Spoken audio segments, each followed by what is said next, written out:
Continuamos, queridos hermanos. Estamos transmitiendo desde las instalaciones de Radio Koinonia aquí en Camino Verde.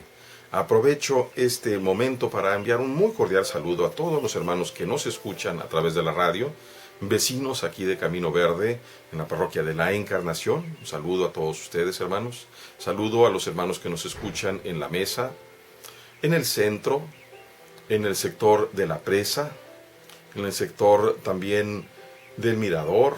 Un saludo a los hermanos que nos escuchan en Playas, a los hermanos que nos escuchan en Vista Hermosa. Espero que este domingo estar por ahí con ustedes, hermanos, para celebrar el Día del Señor. A los hermanos que nos escuchan en Villa del Campo, a Toñita, a Juan, a Pedro, a su esposa Tony, a Nelly, a los hermanos que nos escuchan en Valle Redondo también. Un saludo muy puntual a Adrián y a su esposa, a los hermanos que nos escuchan en Tecate, Ciudad Hermana y Playas de Rosarito.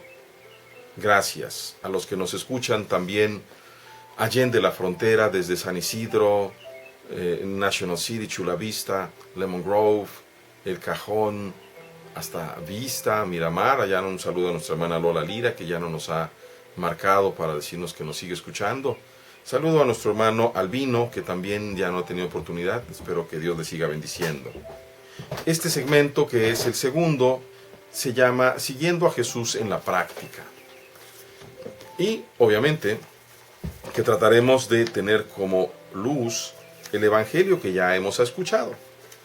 ¿Qué es lo que nos pide Jesús? ¿Qué deberíamos de hacer para poder ganar, no por nuestras fuerzas? Recordemos, hay veces que se me hace temerario cuando alguien, inclusive los santos, dicen que ganemos el cielo.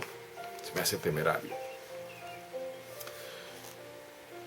Más bien cooperemos para que Dios nos lleve al cielo, que es realmente la manera más correcta y concreta de decir que Dios nos va a llevar al cielo y que seremos salvados. En el Evangelio que acabamos de escuchar, de el rico que banqueteaba y el pobre Lázaro, aparentemente no se ve la figura de Dios, se ve la figura de los hombres. Dios sigue estando en el centro como actor principal, porque Él es el que da la vida, las oportunidades, los bienes, el premio o el castigo.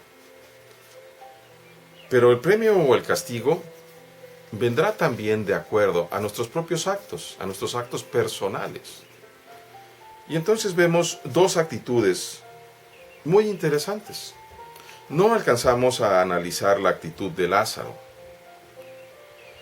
Sería también un grave error pensar que porque Lázaro había tenido la mala fortuna o la condición que Dios le permitió de sufrir, ya nada más por ese simple hecho, Dios lo iba a salvar. No. Ser humilde no quiere decir ser pobre. Ser humilde no quiere decir no tener con qué comer. Se puede no tener con qué comer y ser tremendamente soberbio. Pero seguramente la actitud de Lázaro era una actitud de espera en Dios, una actitud en donde no se ve que él haya querido robar la casa del rico, en donde no se ve que él haya estado maldiciendo ni al rico ni a Dios. Simplemente él iba sufriendo su realidad.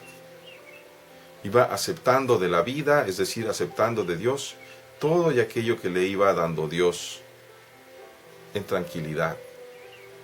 Y ahí también hay un camino particular para ti y para mí. ¿Cuántas veces Dios permite en su infinita bondad y amor que nosotros caigamos en dificultades, que seamos tentados, que seamos abusados por otros que nos quieren robar, que nos golpean, que seamos humillados, que seamos rechazados, aún en el seno de nuestra propia familia? y cómo vamos viviendo. Generalmente, el demonio, que está muy cercano a nosotros, nos instiga. Inclusive la cultura que tenemos, que es tan pésima. ¿Y por qué te dejas? Pégale, ponte tú enfrente de él, desquítate, véngate. No, hermanos, esa no es una actitud cristiana, de ninguna manera. No lo es. San Pablo nos lo dice constantemente. Inclusive en días pasados nos decía, ¿por qué no se dejan robar inclusive? ¿Por qué no soportan los dolores? Y el propio Señor, en las Beatitudes, nos dice, dichosos serán cuando hablen mal de ustedes, cuando los persigan, cuando les levanten falso testimonio, porque su premio será grande en los cielos. Es decir, tenemos que aprender también a sufrir incluso en el nombre de Dios, discerniendo las cosas que podemos arreglar, es decir, que podemos mejorar, porque Dios no quiere nada más el sufrimiento por el sufrimiento. Yo sinceramente no entiendo ni estoy de acuerdo en aquellas congregaciones, personas que se laceran el cuerpo supuestamente como ofrenda para Dios. Ciertamente hay otras maneras. Algunos de ellos dicen que es para controlar el cuerpo. Yo les contestaría desde los santos padres del desierto que para eso es mejor el ayuno. El ayuno, la abstinencia, la oración, inclusive las postraciones, que nosotros en la Iglesia occidental generalmente no hacemos, no estamos acostumbrados.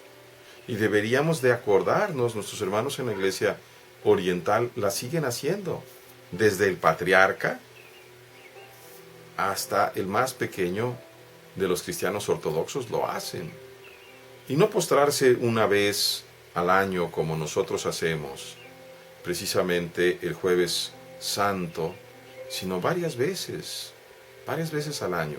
Muchas veces cada domingo si físicamente le es posible, porque de acuerdo al rito de la Eucaristía, de la Divina Liturgia, hay un momento en el que el celebrante se postra delante de Dios. Y esto en contraste con aquellos que se lastiman, que se laceran. No es agradable, creo yo, para Dios ver un cuerpo lacerado sin necesidad. Yo creo que Dios prefiere precisamente la misericordia y el amor. En lugar de lacerarte, desgasta tu vida sirviendo al otro. En lugar de que cortes tiempo de tu vida, de que cortes tu energía vital, ofrécela atendiendo al otro. Mucha necesidad. Ensúciate en medio de las ovejas heridas, como dice también el Papa Francisco, el obispo de Roma. Vemos entonces precisamente este seguimiento del Señor, que se va a realizar de una manera extraordinaria. Y tenemos que conocer, de acuerdo al propio Evangelio, punto número 1, la escucha de la palabra. También de eso se ha tratado el Evangelio. Dios pone en boca de Abraham 2 veces, tienen a Moisés y los profetas, que los escuchen. Si no escuchan a Moisés y los profetas, no harán caso. Así es. Nosotros ya no tenemos solamente a Moisés y los profetas, tenemos al propio Cristo. Hagámosle caso a Cristo para empezar, escuchemos con atención y sobre todo pongamos manos a la obra. En el capítulo 25 de Mateo nos da una respuesta maravillosa a esta problemática del Evangelio del día de hoy. Mientras el rico no se preocupaba por aquel que estaba parado, acostado enfrente, yaciendo enfrente de la entrada de su casa, por donde seguramente entraba y salía varias veces al día. El Señor nos dice, vengan benditos de mi Padre, porque tuve hambre y me diste de comer, tuve sed y me diste de beber, estaba desnudo y me vestiste, Era forastero y me acogiste en tu casa. Estaba enfermo y fuiste a atenderme. Ahí hay 4 cosas que perfectamente el rico podía haber hecho con Lázaro. Sin embargo, ninguna de ellas le preocupó, porque no quería preocuparse, porque no quería ni siquiera mandar a alguien que lo hiciera, porque su corazón probablemente estaba endurecido, un corazón egoísta, un corazón que solamente ve hacia adentro de sí mismo. Así no podemos seguir a Cristo. Contemplemos a Cristo como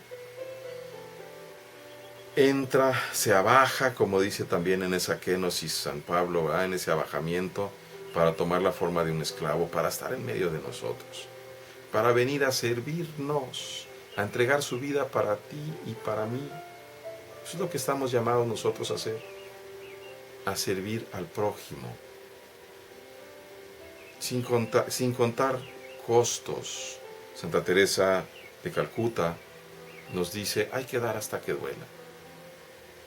Esa es la medida.